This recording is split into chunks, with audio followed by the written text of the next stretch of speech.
You ask Tiger to calculate. This deals with linear inequalities with one unknown. The final result is z smaller than -2.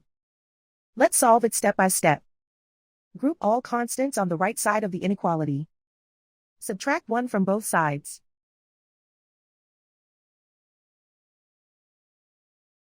Simplify the arithmetic.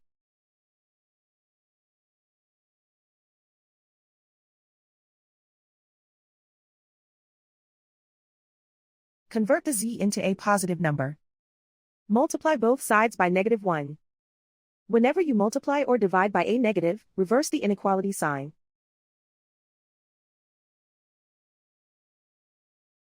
Remove the ones.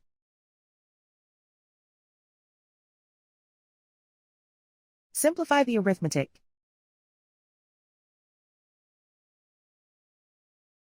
Plot the solution on a coordinate grid.